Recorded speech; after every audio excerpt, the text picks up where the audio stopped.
5:42 a.m. Normandy. The morning fog clung to the ground like powdered stone, cold enough that each breath from the American squad broke apart in the air before fading slowly.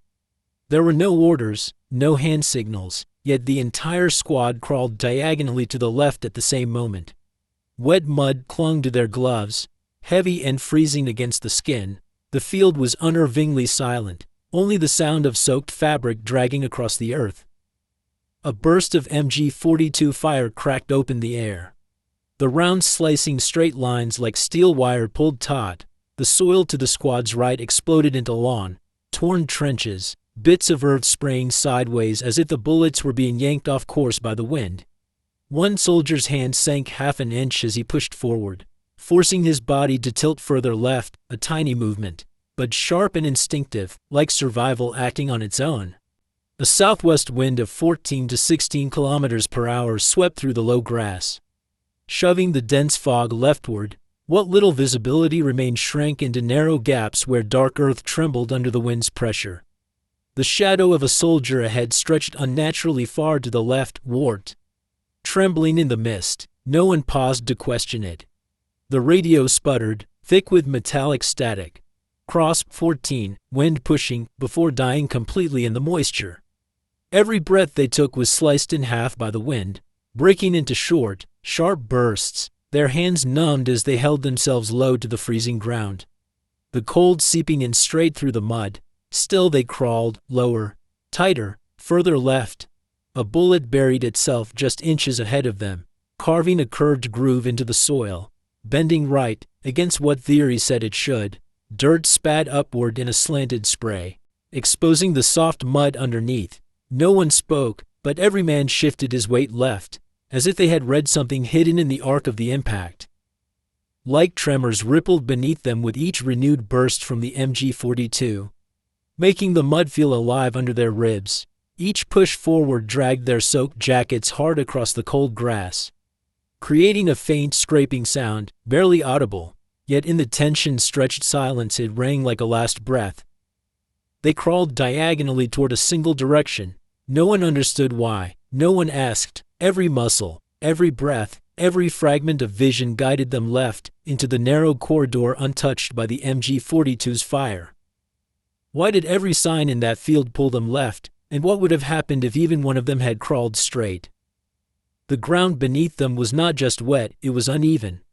The soil on the right side held more water from the night's rain, sinking more under pressure. Each push to the right made their hands slip deeper, while the left side was 1 to 2 millimeters drier, just enough for the body to slide itself, left with every breath. No one knew the slope existed, but their muscles sensed it. The southwest wind didn't just bend bullets, it cut across their bodies. Each gust hitting the right side of their hips nudged their center of gravity left. 2 or 3 degrees of tilt meant little when standing, but lying this low, it dictated direction, a physical mechanism, unconscious yet shared by all of them. MG42 rounds, weighing 8 to 10 grams and leaving the barrel at approximately 755 meters per second, would fly straighter in still air. But under a 14 to 16 kilometers per hour crosswind, each bullet drifted 4 to 6 centimeters right by 40 to 50 meters. That drift formed a narrow, safe corridor on the left, only a few dozen centimeters wide, yet enough to spare anyone crawling inside it. They couldn't see it, their bodies still found it. Fog depth of 40 to 60 meters cut horizontal visibility below 20. The mind erased the option to crawl straight because that direction dissolved into white nothingness.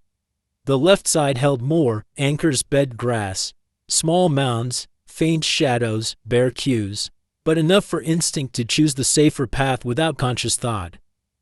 Their soaked uniforms made the right side heavier. Wind and mud pulled the right hip downward while the left stayed lighter. With every push, a few hundred extra grams on one side turned into survival advantage measured in centimeters. There was no time to analyze ballistics or check wind charts. Their hands, eyes, and skin did it for them, reading tremors in the soil. The cut of wind, the angle of each impact. Instinct turned into a survival algorithm frighteningly precise. Had the wind shifted by just 5 kilometers per hour, Would the squad have stayed on that leftward line or crawled straight into the kill zone without realizing it? 5:48 a.m., Normandy. The mud thickened under their hands as they pushed deeper into ground untouched since dawn.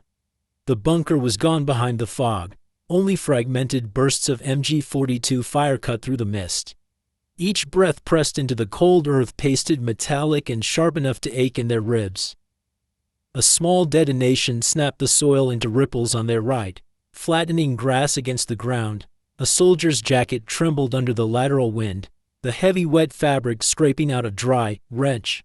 They all recognized the new, closer trench. MG42 had corrected its aim by 2 or 3 meters. Ahead, the fog parted into 2 thin streams, opening a tight, unlikely gap. The lead soldier slid into it, not because he saw anything, but because the air inside trembled less under the wind's assault. On this field, less tremor meant less incoming fire. Another burst swept low, the soil gouged into a more exaggerated rightward curve, crosswind gaining strength by the minute. Each burst sent a pulse through the ground, reaching their elbows a moment late. Heat from a near miss shimmered the air close to the surface, bending the image of the world in front of them. A soldier froze as the soil slipped under his hand, as if pulled left, pressed close to the ground. He saw the grass bending with the wind, yet the MG42 gouges all ended the same direction. The same distance, with the same curve, a pattern, unspoken but undeniable. The radio gasped once more. Wind, 14, rising, 16, angle, then died completely. No one waited for instructions.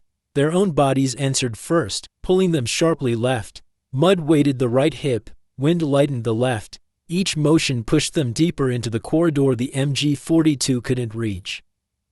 A round sliced the grass just behind the last man, whispering a thin metallic note before vanishing, half an arm's length forward, and the round would have taken the center of their formation. But the leftward line, unexplainable, unplanned, remained the only direction untouched by death. Were they reading the environment correctly, or following an invisible pattern they didn't know existed? 5:53 a.m., Normandy. The MG42 fire thinned, not from lack of ammo, but because the bunker's sight line had vanished in the swelling fog. The squad halted in the narrow strip where wind drifted sideways and every bullet bent the same direction. They lay flat, drawing slow, heavy breaths, listening to their own pulse merge with the wind rasping through the grass. A few meters behind them, fresh gouges marked the soil like long J-shaped scars, all bent right at the exact same angle. Had they crawled straight for a single extra arm's length, one of those trenches would have torn through them. No one spoke, but they all understood. Death had passed close, clean, predictable, cold. One soldier looked back at the ground they had crossed. The leftward drift wasn't wide, wasn't obvious, and carried no textbook tactical cue. It was only wind, mud, moisture, and a survival instinct none of them could justify.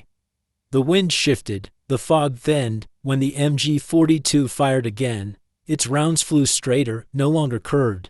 The squad realized a few minutes earlier or later would have placed them inside a completely different physics, one where the wind hadn't yet bent the bullets, or had already stopped doing so.